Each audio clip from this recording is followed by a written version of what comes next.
नमस्कार विद्यार्थी मित्रांनो. आज तारीख आहे 25 जुलै 2026 आणि आज आहे आषाढी एकादशी. आषाढी एकादशीच्या सर्वांना हार्दिक हार्दिक शुभेच्छा, ऑनलाईन आणि ऑफलाईन दोघांनाही. तरी चालू करूयात आपण आपल्या करंट अफेअर्सच्या लेक्चरला. तत्पूर्वी संगम घेऊन आलेला आहे तलाठी भरतीसाठी बॅच, ज्यामध्ये संगम देणार आहे तुम्हाला 150+ लाईव्ह लेक्चर्स, 4000+ MCQ सोबत PYQ बँक, तसेच 75 दिवसात 100% गॅरंटी घेऊन तुमची तयारी करून देणार आहे. इच्छुक विद्यार्थ्यांसाठी डिस्क्रिप्शन बॉक्समध्ये आमचा नंबर दिलेला आहे, तुम्ही कधीही कॉल करून आम्हाला विचारू शकता.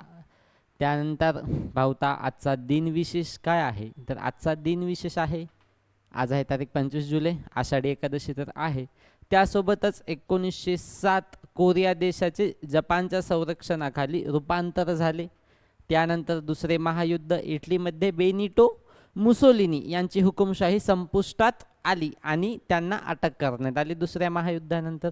आणि 1978 मध्ये जगातला पहिला टेस्ट ट्यूब बेबी जो इंग्लंडमध्ये जन्माला आला, लुईस जॉय ब्राऊन याचा जन्म झाला होता.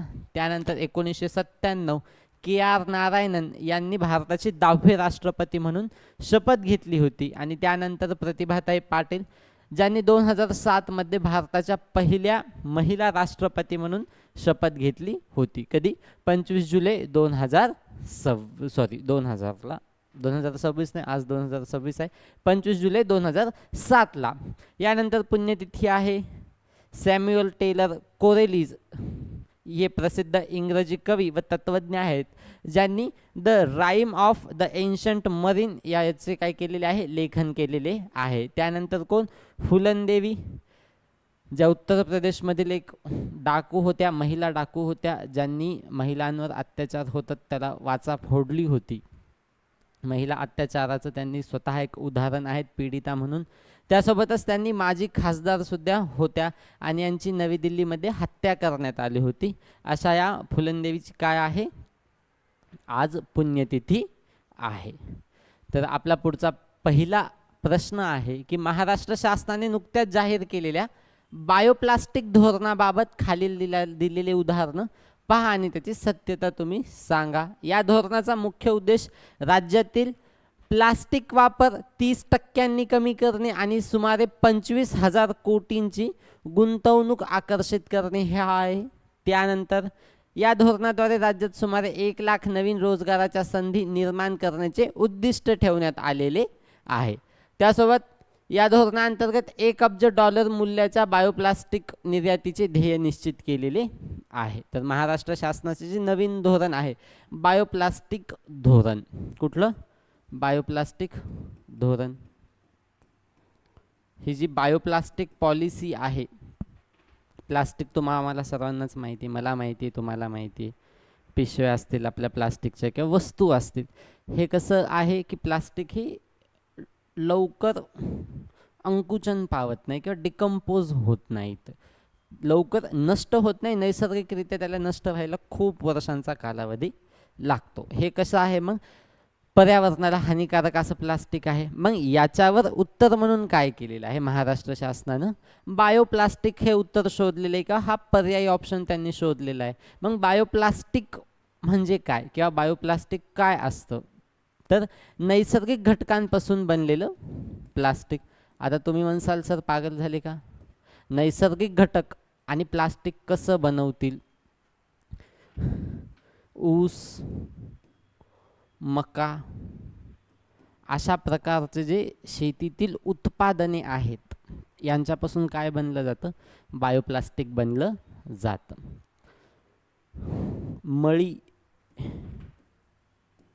मळी किती जणांना माहिती आहे ऑनलाईन ऑफलाईन? ही जी मळी आहे ही सुद्धा यासाठी उपयोगी पडते. मळी ही कुठून भेटते? ऊसापासून भेटते. कुठून निघते? ऊसाच्या कारखान्यातून टँकरने निघते. त्यामध्ये काय असतो? मिथेन हा गॅस असतो. पाहूत आपल्या प्रश्नाचं उत्तर काय आहे की राज्यात पहिलं बायोप्लास्टिक धोरण जाहीर झालेलं आहे.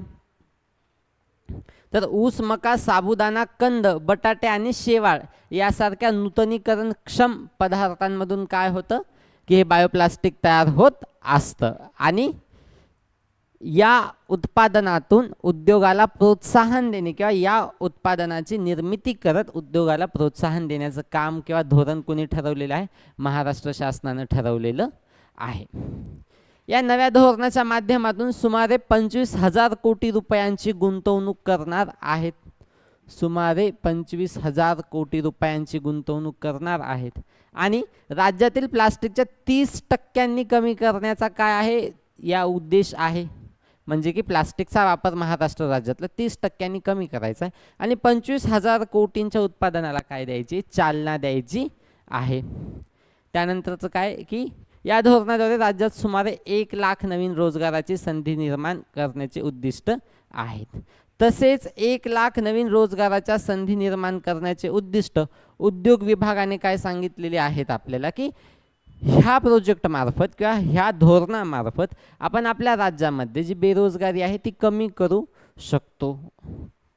जे काही व्यवसाय निर्माण होतील बायोप्लास्टिक तयार करण्यासाठी, जे काही उद्योग निर्माण होतील, हे उद्योग निर्माण झाल्यानंतर जे काही तिथे कामगार लागतील, जे काही तिथे पदं असतील, ते त्यामुळे काय होईल की महाराष्ट्रामधील बेरोजगारी कमी होईल. कितीने? 1 लाख पदांनी.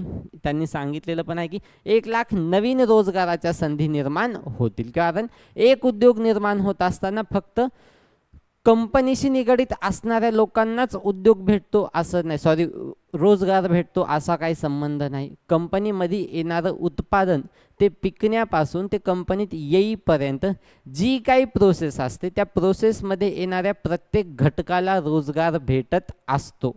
म्हणून नवीन उद्योग निर्मिती होत असताना फक्त उद्योजकच हा पोट भरत नसतो, तर उद्योजकासोबत जो काही त्याचा सहकारी आहे किंवा त्याचं उत्पादन पूर्ण करण्यासाठी जे काही बाह्य घटक उपयोगी पडतात, आपण कॉमर्सवाले पण असतील आपल्यात काही, त्यांना कंपनीच्या अंतर्गत आणि बाह्य घटकांविषयी माहिती असेल की अंतर्गत घटक कशा प्रकारे कंपनीला वरती आणतात आणि बाह्य घटक कशा प्रकारे कंपनीला वरती आणतात. मग तसेच जे बाह्य घटक असतील आणि अंतर्गत घटक असतील यांना रोजगार देण्याची संधी कोण करत असते? एक उद्योग करत असतो. बाह्य घटक कुठले? मग तर मग उत्पादन, जे उत्पादन आपण दळणवळणाच्या माध्यमातून आपल्या कंपनीपर्यंत आणतो किंवा मग त्यासाठी लागणारे जे मजूर असतील किंवा रोजगार असेल ते आपण काय करतो? लोकांना देत असतो. म्हणून एक उद्योग फक्त उद्योगपतीला श्रीमंत बनवत नाही, तर एक कामगारांना सुद्धा काय बनवतो? तो उदरनिर्वाह करण्याचं साधन देत असतो. तर हे महाराष्ट्रातलं पहिलं बायोप्लास्टिक धोरण आहे. पर्यावरण संरक्षण, 25,000 कोटींची गुंतवणूक करण्याचं याचं मुख्य उद्दिष्ट आहे. त्यासोबत 1 लाख रोजगार संधी. आता सांगितलं की 1 लाख शेतकरी लाभार्थी. कसं तर उत्पादन निर्माण करण्यासाठी लागणारे जे घटक आहेत ते बाह्य घटकांमधून अंतर्गत येत असतात किंवा आत येत असतात, कंपनीत येत असतात. त्यामुळे काय होईल की 1 लाख शेतकऱ्यांना काय होईल? लाभ भेटेल असं सांगण्यात आलेलं आहे. तर या धोरणांतर्गत $1 अब्ज मूल्याच्या बायोप्लास्टिक निर्यातीचे ध्येय निश्चित करण्यात आलेले आहे. तिसऱ्या आपल्या विधानाची सत्यता तपासण्यासाठी आपण पाहूत पुढे काय सांगितले. विधान काय आपलं की $1 अब्ज मूल्याच्या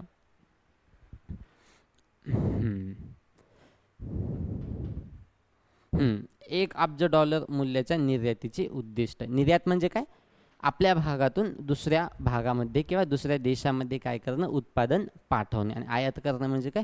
घेणे. आणि निर्यात करणं म्हणजे काय? देणे. तर आपले हे तिन्ही विधान कसे आहेत? अगदी बरोबर आहेत. म्हणून आपलं उत्तर काय असणार आहे? अ, ब आणि क तिन्ही. यानंतर पाहूत आपण आंतरराष्ट्रीय बुद्धिबळ महासंघाच्या नियुक्तीबाबत खालील विधानांपैकी कोणते विधान योग्य आहे हे सांगा. भारताचा माजी जगज्जेता ग्रँडमास्टर विश्वनाथन आनंद याची फिडेच्या हंगामी अध्यक्षपदी निवड झालेली आहे. फिडेचं अध्यक्षपद सांभाळणारे विश्वनाथ आनंद हे पहिलेच भारतीय व्यक्ती ठरलेले आहेत. त्यानंतर आनंद हे 2022 या सालापासून फिडेचं काय करत आहेत?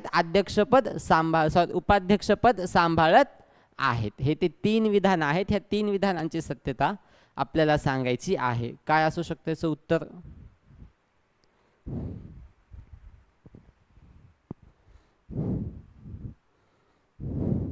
पाहू, बातमी पाहू मग सांगू. फिडेच्या अध्यक्षपदी आनंद विश्वविजेता विश्वनाथन आनंद यांची काय झालेली नियुक्ती झालेली आहे. आंतरराष्ट्रीय बुद्धिबळ महासंघाचे विद्यमान अध्यक्ष आकार्दी यांचे नाव युरोपीय महासंघाने निर्बंधाच्या यादीत समाविष्ट केल्यानंतर त्यांनी तात्पुरते पदापासून दूर राहण्याचा काय घेतलेला आहे निर्णय घेतलेला आहे. त्यामुळे फिडेच्या नियमावलीनुसार उपाध्यक्ष आणि भारताचा माजी जगज्जेता कोण विश्वनाथन आनंद यांनी काय होणार आहेत अध्यक्ष होणार आहेत. जो काही मुख्य जे काय प्रमुख असेल का जो पहिला अध्यक्ष असेल याने कुठल्या तरी कारणास्तव काय केलेलं आहे की त्या पदापासून दूर राहण्याचा निर्णय घेतलेला आहे. मग यामुळे काय होईल की जे उपाध्यक्ष आहेत हे काय होतील अध्यक्ष होतील आणि उपाध्यक्ष कोण होते विश्वनाथन आनंद होते. कोण होते विश्वनाथ आनंद होते. तर हे काय झालेले आहे तर फिडेचे आता अध्यक्ष झालेले आहेत. कसे हंगामी अध्यक्ष झालेले काही कालावधीसाठी त्यांनी अध्यक्ष झालेले आहेत. या अध्यक्षपदाची जबाबदारी सांभाळणारे ते पहिले भारतीय ठरलेले आहेत. महत्त्वाचं आहे पहिले आहेत. फिडेचे पहिले भारतीय अध्यक्ष कोण असं जर तुम्हाला विचारलं तर कोण आहे विश्वजेता किंवा विश्वविजेता विश्वनाथन आनंद. आनंद हे 2022 सालापासून फिडेचे उपाध्यक्षपद भूषवत आहेत. म्हणून आपल्या तिसरं पण बरोबर आहे दुसरं पण बरोबर आहे आणि पहिलं पण बरोबर आहे कारण त्यांनी हंगामी अध्यक्षपद बजावत आहेत. त्यानंतर ते पहिले भारतीय ठरलेले आहेत आणि ते ऑलरेडी उपाध्यक्ष होते म्हणून त्यांनी काय झालेले अध्यक्ष झालेले आहेत. तर आपलं उत्तर काय असणार आहे अ ब क तिन्ही.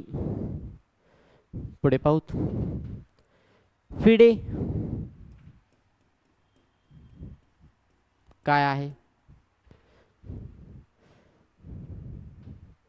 इंटरनॅशनल चेस फेडरेशन आहे. आंतरराष्ट्रीय बुद्धिबळ महासंघ आहे हा ज्याद्वारे काय होतं की बुद्धिबळ या खेळाचे आंतरराष्ट्रीय पातळीवर व्यवस्थापन आणि नियंत्रण करण्याचं काम कोण करतं फिडे करत असतं जे आंतरराष्ट्रीय बुद्धिबळ महासंघ म्हणून आहे. जागतिक बुद्धिबळ अजिंक्यपद स्पर्धा बुद्धिबळ ऑलिम्पियाड आणि कॅन्डिडेट स्पर्धा यासारख्या सर्वोच्च स्पर्धांचे आयोजन फिडेद्वारे केले जाते.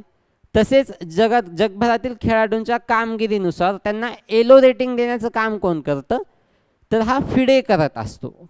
कोण करत असतो फिडे करत असतो.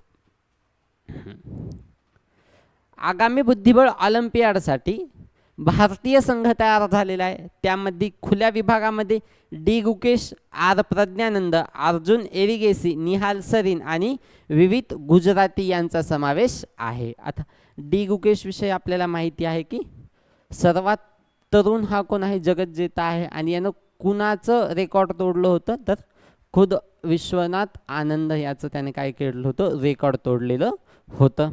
आणि महिला विभागामध्ये कोण कोण आहेत तर महिला विभागामध्ये कोनेरी हम्पी आर वैशाली दिव्या देशमुख वंतिका अग्रवाल आणि सविता श्री यांचा समावेश आहे. भारतीय बुद्धिबळासाठी प्रशासनाच्या सर्वोच्च स्थानी पहिल्यांदाच एका भारतीय दिग्गजाची नियुक्ती झाली आहे ज्यामुळे जागतिक स्तरावर भारतीय बुद्धिबळाचा प्रभाव आणखी पडलेला आहे असं सांगण्यात येत आहे बातम्यांनुसार आपल्या. सप्टेंबरमध्ये 2026 सप्टेंबरमध्ये उझबेकिस्तान येथे होणाऱ्या 45व्या बुद्धिबळ ऑलिम्पियाड स्पर्धेदरम्यान फिडेची महासभा पार पडेल. म्हणजे जी भविष्यात त्यांची महासभा पार पडेल ही कधी पडेल सप्टेंबर 2026 मध्ये पडेल. कुठं तर उझबेकिस्तान येथे पार पडणार आहे.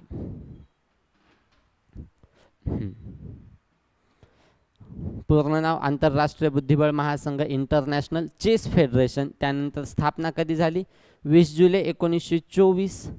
मुख्यालय लोझान स्वित्झर्लंड येथे. याचं ध्येयवाक्य काय आपण सर्व एक कुटुंब आहोत.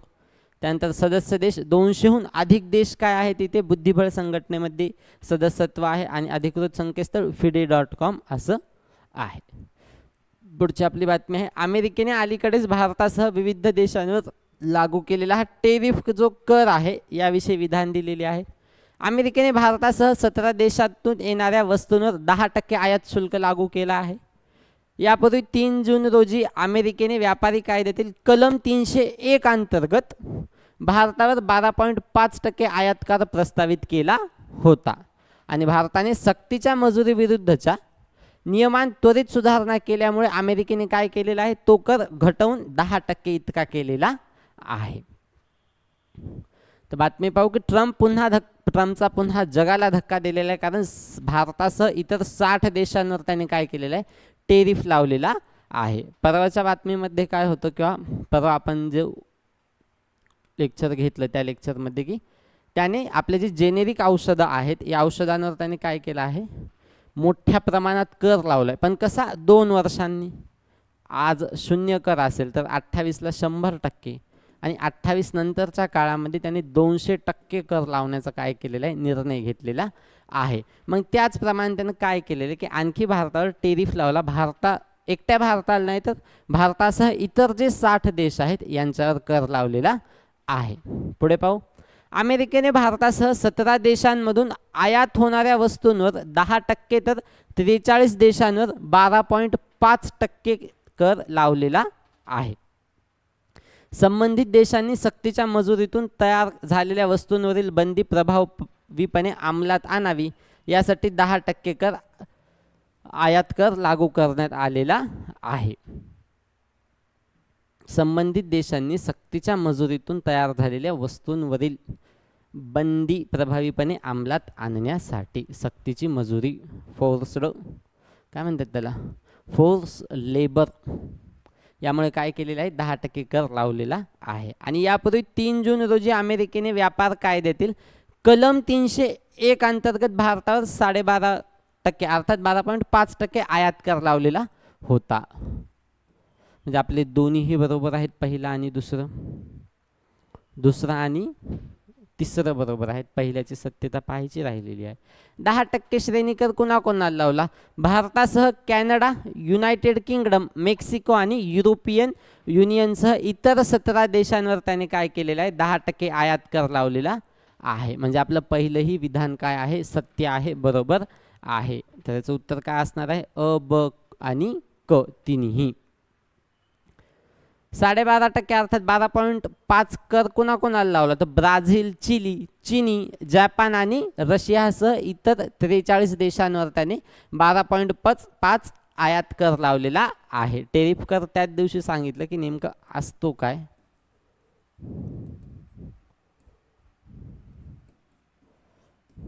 टेरिफ कर म्हणजे की आपल्या भागातून, आपल्या देशातून त्या देशाचं सीमांच्या बाहेरचं काय असतं, कर असतो.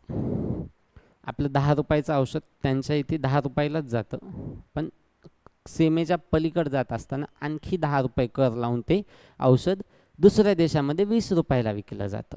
म्हणजे काय, तर टेरिफ लावला जातो. यामुळे काय होतं की जो काही देश 20 रुपयाला हे औषध विकतोय त्या देशातील नागरिक 20 रुपये इतकी महाग किंमत न आकारता 15 रुपये किंवा 10 रुपयासारख्या पर्यायी औषधांशी काय करतील, विक्री करतील किंवा ते विकत घेतील. यामुळे काय होईल की जे स्थानिक व्यापार आहे किंवा स्थानिक जे व्यवसाय आहेत त्यांची काय होईल, प्रगती होईल.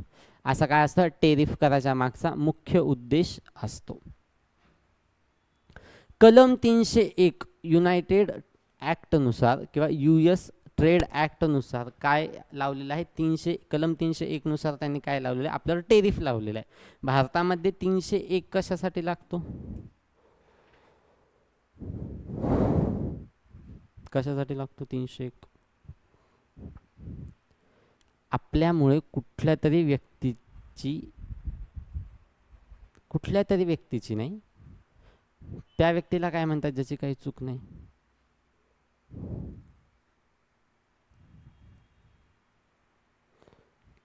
मग सोप्यात चोर सोडून जेव्हा संन्यासाला शिक्षा भेटते तेव्हा कलम लागतं. चोर सोडून संन्यासाला शिक्षा म्हणजे कसं की आपल्याला चोराला मारायचं असतं पण आपल्याच्यानं चुकून संन्याशी मरतो, तेव्हा आपल्याला कुठली कलम लागते, तर 301 या कलमांतर्गत गुन्हा नोंदवला जातो. त्यासोबतच आपण कुठल्याही अंतविधीचं किंवा कुठल्याही एका धार्मिक क्रियेचा जेव्हा आपण अपमान करत असतो तेव्हा कुठला आपल्यावर कलम लागते, 301 BSN आणि IPC नुसार IPC 301 आणि BSN 301 नुसार. मग ट्रम्पनं काय केलेलं आहे की जे US ट्रेड ॲक्ट आहे 1974चा, यानुसार आपल्याला काय लावलेलं आहे की टेरिफ लावलेला आहे.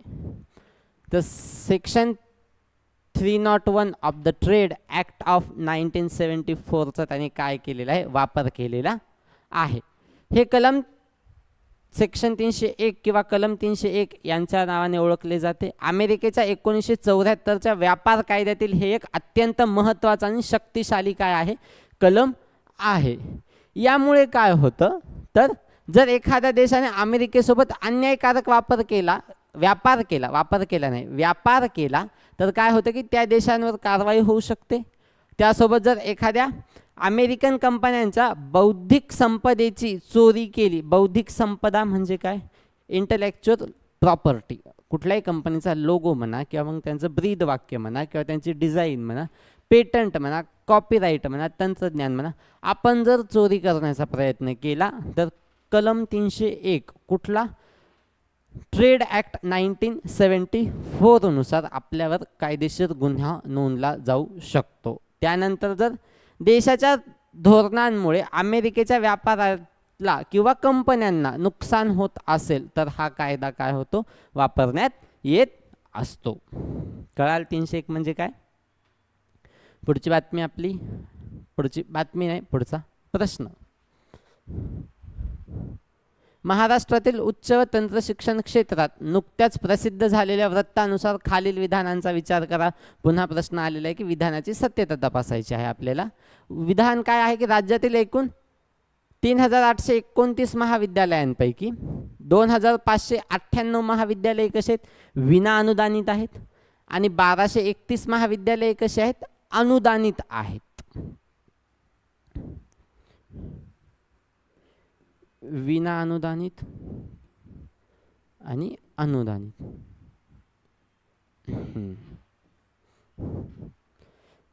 अनुदानित म्हणजे काय की असं विद्यालय किंवा असं महाविद्यालय ज्याचा महसूल म्हणा किंवा त्याचा खर्च म्हणा किंवा वित्तीय गरज कोण भागवतो तर शासन भागवतो. वित्तीय गरज म्हणजे काय तर फंड्स असतील किंवा मग कुठल्याही एखाद्या विशिष्ट विभागाची निर्मिती करण्यासाठीचा असणारा खर्च असेल किंवा मग वेगवेगळ्या प्रकारचे कार्यक्रम घेण्यासाठी निधी देणं असो, ते कोण करतं, सरकार करत असतं. पण जे विना अनुदानित विद्यालय असतात इथे सर्वस्वी खर्च कोणाचा असतो, ओनर, ट्रस्टी किंवा मालक. अनुदानित महाविद्यालयांचा खर्च कोण भागवतो, सरकार भागवतो. आणि विना अनुदानित महाविद्यालयांचा खर्च कोण भागवतो, खुद त्या विद्यालयाचा मालक म्हणा, ट्रस्टी म्हणा, ओनर म्हणा, कुणीही जो कोणी त्याचा मालकीय क्षेत्रामध्ये येतो. तर याचे विधाने पाहू. दुसरा, राष्ट्रीय शैक्षणिक धोरणाची प्रभावी अंमलबजावणी करण्यासाठी विद्यार्थ्यांचे अपार ID आणि ABC ID नोंदणीवर भर देण्याचा आवाहन करण्यात आलेले आहेत. ABC ID तुम्हाला माहिती असेल की मागच्या 2-3 वर्षाखाली ही कंपल्शन झालं होतं की 3 वर्षाखाली काय झालं की ABC ID काढावी लागायची. जेव्हा ABC ID नाही काढली तर सत्र परीक्षेसाठी बसता येत नव्हतं किंवा TC भेटत नव्हती. त्यानंतर विना अनुदानित महाविद्यालयांमध्ये NAC मूल्यांकनाचे प्रमाण समाधानकारक नसल्याबद्दल उच्च व तंत्र शिक्षण मंत्र्यांनी चिंता व्यक्त केलेली आहेत. NAC आपलं कॉलेज आहे, समजा संगम कॉलेज आहे, संगम MPSC क्लासेस सोबत संगम महाविद्यालय संभाजीनगर असं आहे. तर यातील विभागांची पडताळणी करण्यासाठी किंवा आता संगम येणार तर कुठल्या युनिव्हर्सिटी अंतर्गत येईल तर संगम येईल बामूच्या अंतर्गत येईल, जी युनिव्हर्सिटी आहे इथली डॉक्टर बाबासाहेब आंबेडकर विद्यापीठ त्याच्या अंतर्गत येईल. मग ह्या महाविद्यालयाची श्रेणी तपासण्यासाठी म्हणजे की एका प्रकारची श्रेणी दिली जाते महाविद्यालयाला त्याची पूर्ण पडताळणी केली जाते. श्रेणी म्हणजे एक मानांकन असतं त्या महाविद्यालयासाठी. ज्या विद्यालयाचं A++ असतं ते उत्कृष्ट असतं आणि ज्या विद्यालयाचं C असतं त्यांना प्रगती करण्याची अत्यावश्यक गरज असते. आणि हे मानांकन कशा पद्धतीने दिलं जातं तर त्या महाविद्यालयातील प्रत्येक विभागाची चाचणी केली जाते, त्यासोबतच शिक्षकांची, त्यासोबतच विद्यार्थ्यांची आणि तिथल्या असणाऱ्या सोयीसुविधांना मध्यनजर ठेवून काय केलं जातं, नॅक पडताळणी करत असतं. तर त्यावरून काय होतं की मग त्या महाविद्यालयाला नॅक भेटत असतं आणि भेटला आपल्या संगमला A++. तर आपला संगम कसा असणार आहे, उत्कृष्ट पद्धतीचं शिक्षण देणारं जे आणखी आहे संगमद्वारे आत्तासुद्धा आणि याच्या पुढे सुद्धा काय होईल, उत्कृष्ट पद्धतीचं शिक्षण दिलं जाणारं केंद्र आहे. असो पुढे पाहू. विना अनुदानित कॉलेजांमधील नॅकच्या अल्प प्रमाणावर चिंता व्यक्त करण्यात आलेली आहे. राज्यातील कायम विना अनुदानित महाविद्यालयातील गुणवत्तापूर्ण शिक्षणासाठी नॅक मूल्यांकनाला प्राधान्य द्यावे. राष्ट्रीय शैक्षणिक धोरणाची प्रभावी अंमलबजावणी करण्यासाठी विद्यार्थ्याचे अपार ID, ABC ID नोंदणी आणि इंटर्नशिप उपक्रमात सहभाग घ्यावा. म्हणजे आपलं पहिलं दुसरं बरोबर आहे. राज्यात एकूण 3829 महाविद्यालय आहेत आणि त्यापैकी 2598 कसे आहेत तर विना अनुदानित आहेत आणि जे उर्वरित विद्यालय आहेत 1231 ते कसे आहेत, अनुदानित विद्यालय आहेत. म्हणून आपलं विधान दुसरं सुद्धा बरोबर आहे, सॉरी पहिलं सुद्धा बरोबर आहे. नॅक विषयी कुठं दिसतंय लिहिलेलं, बघा रे, बघा बघा, ध्यान देऊन बघा. पुढं पाहू. महाराष्ट्रातील विना अनुदानित महाविद्यालयांमध्ये नॅक मूल्यांकन पूर्ण केलेल्या संस्थांचे प्रमाण अत्यंत कमी आहे. तर आपलं तिसरंही आहे, म्हणजे अ ब क आपलं पुन्हा तिसरं चौथं उत्तर आहे.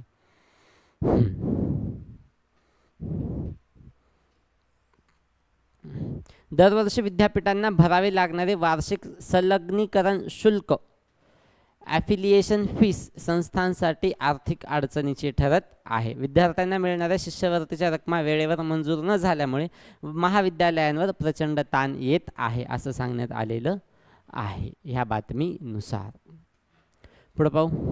ज्येष्ठ नागरिकांच्या कायदेशीर व सामाजिक सुरक्षेसाठी नालसाच्या सहकार्याने कोणत्या कायद्यावर विशेष सत्र आयोजित करण्यात आले तर त्यापैकी राष्ट्रीय वरिष्ठ नागरिक सुरक्षा कायदा 2015, माता पिता आणि वरिष्ठ नागरिक भरण पोषण व कल्याण अधिनियम 2007, कौटुंबिक हिंसाचार प्रतिबंध कायदा. हा कायदा महिलांसाठी असतो किंवा महिलांवर होणाऱ्या अत्याचारांना वाचा फोडण्यासाठी. कौटुंबिक हिंसाचार काल परवा त्याच्या आदल्या दिवशी आपण जी बातमी पाहिली होती त्यामध्ये आपण हिंसाचाराच्या विविध अशा डेफिनेशन्स पाहिल्या होत्या की हिंसाचार कशा कशाला म्हटलं जातं महिलांच्या बाबतीत. भावनिक हिंसाचार असेल, आर्थिक हिंसाचार असेल, शारीरिक लैंगिक हिंसाचार असेल, मानसिक हिंसाचार असेल, आपण ते पाहिलं होतं. त्यानंतर सामाजिक सुरक्षा संहिता 2020.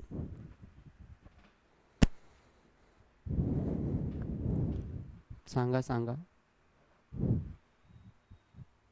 ऑनलाईन वाले ऑफलाईन वाले बसलेले खालचे.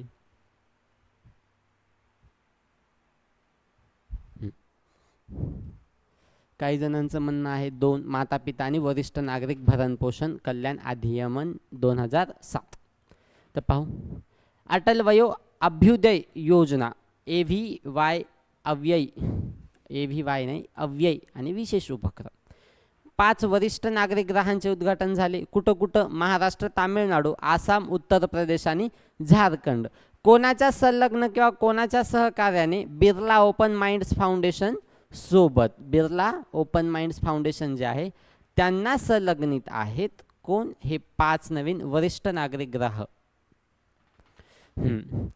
तर यामध्ये विविध उपक्रम याची घोषणा केलेली आहे. यामध्ये पहिला आहे, पुढे गेला पहिला, नैतिक पथम तरुण आणि वृद्ध पिढीमध्ये अर्थपूर्ण संवाद आणि कौटुंबिक मूल्ये जपण्यासाठी एक परस्परावादी शैक्षणिक खेळ सुरू करण्यात आला. महत्त्वाचा आहे. आजी आजोबा शिक्षक बैठक, मुलांच्या शैक्षणिक विकासात आजी आजोबांना सहभाग वाढवण्यासाठी QR कोड आधारित उपक्रम सुरू करण्यात आलेला आहे. अशा प्रकारचे काय केले उपक्रम घेण्यात आलेले आहेत. त्यात हे सांगितले कुणी, नालसानी. कोणाच्या सहकार्याने, सॉरी नालसाच्या सहकार्याने काही झालेले हे अधिनियमन झालेलं आहे. नालसा काय नेमकं, आता समाजातील उपेक्षित घटकांना वाचा फोडण्यासाठी म्हणा, तसं नाही म्हणता येणार. जे उपेक्षित घटक आहेत, निव्वळ उपेक्षित, मग जातनिहाय असेल, लिंगनिहाय असेल, व्यक्तिमत्वनिहाय असेल, कुठल्याही घटकांवर यामध्ये कुठल्याही प्रकारची सीमा नाही. तुमचं उपेक्षीकरण कसं केलं जातं, म्हणजे की तुम्ही कुठल्या लेवलचे आहेत, मग तुम्ही महिला आहात, पुरुष आहात, तृतीयपंथी आहात, याची काही संबंध नाही, किंवा मग तुम्ही गरीब आहात, श्रीमंत आहात, याचाही काही संबंध नाही. अशा कुठल्याच प्रकारचं भेदभाव न करता नालसा काय करत असतो, आपला निर्णय देत असतो. आता नालसा म्हणजे काय, नालसा म्हणजे काय, national legal services authority. National legal services authority जे गरीब, शोषित आणि दुर्बल घटकांना मोफत कायदेशीर काय देत असतं, सुविधा पुरवत असतं. यासाठी काय केलेली, ह्या संस्थेची स्थापना करण्यात आलेली आहे. कधी 9 नोव्हेंबर 1995 आणि कुठल्या कायद्याअंतर्गत, तर सेवा प्राधिकरण कायदा 1987 अंतर्गत. कोणी जर विचारलं तुम्हाला नालसाची स्थापना कधी झाली, तर 1995 झाली. कलम 39 अनुसार कुठल्या कायद्याच्या, कायदेशीर सेवा प्राधिकरण कायदा 1987 नुसार झालेली आहे. नालसाचा फुल फॉर्म काय, नॅशनल लीगल सर्व्हिसेस ऑथॉरिटी. आता नालसा काम करतं आंतरराष्ट्रीय पातळीवर, राष्ट्रीय पातळीवर, नॅशनल लेवलचं आहे. त्यानंतर नालसा स्टेट लेवलवर काम करतं, त्याला साल्सा असं म्हणतात. काय म्हणतात, साल्सा असं म्हणतात, स्टेट लीगल सर्व्हिसेस ऑथॉरिटी. आणि नालसा पुन्हा जेव्हा जिल्हानिहाय काम करतं किंवा जिल्ह्याच्या पातळीवर काम करतं, तेव्हा त्याला काय म्हणलं जातं, डालसा. हे नालसाचे प्रकार नसून वेगवेगळ्या पातळीवर काम करणाऱ्या नालसाच्या वेगवेगळ्या संज्ञा आहेत. नालसा, साल्सा आणि डालसा. नालसा काम करतं नॅशनलला, साल्सा काम करतं स्टेटला, आणि डालसा काम करतं डिस्ट्रिक्टला. नालसाच्या जजमेंटच्या विरोधात म्हणणार नाही, एक जजमेंट आहे त्याचं, तर मी तुम्हाला ताजं उदाहरण देतो. मागच्या एका महिन्याखाली, 1-2 महिन्याखाली कुठलं बिल पास झालं, तर ट्रान्सजेंडर बिल पास झालं. तर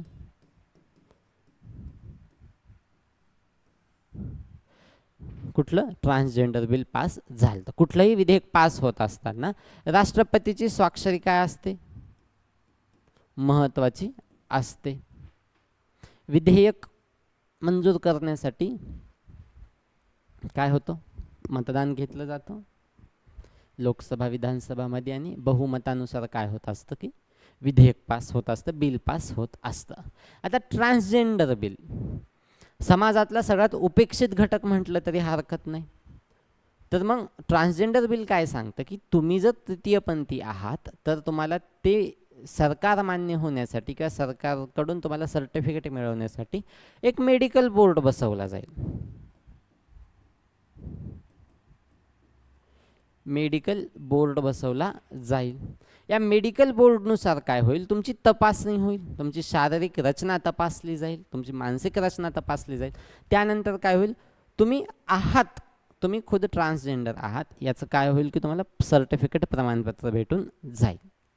याच्यावर ट्रान्सजेंडर कम्युनिटी जी होती किंवा जे तृतीयपंथी समाज होता, यांनी एक जजमेंट सांगितलं होतं. ते कुणाचं होतं, नालसाचं,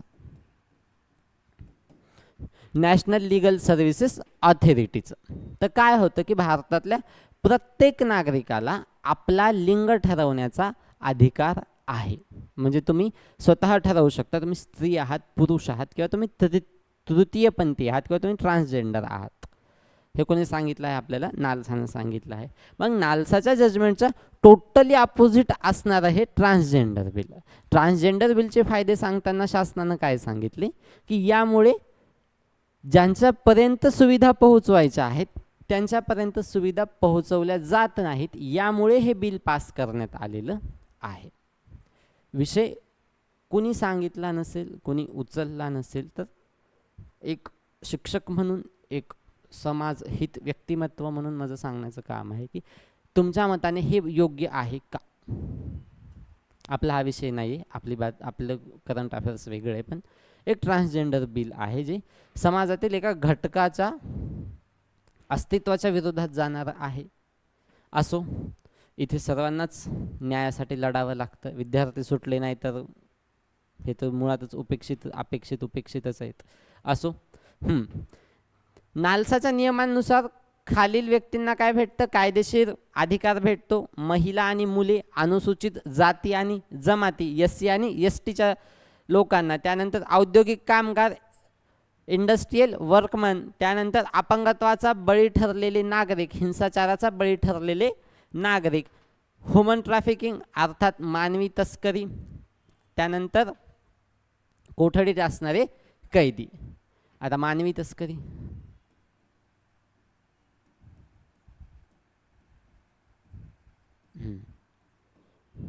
मानवी तस्करीसाठी कालची बातमी होती. ओडिसा राज्याने कुठलं धोरण काढलं? कालचंच आहे रे राजे हो.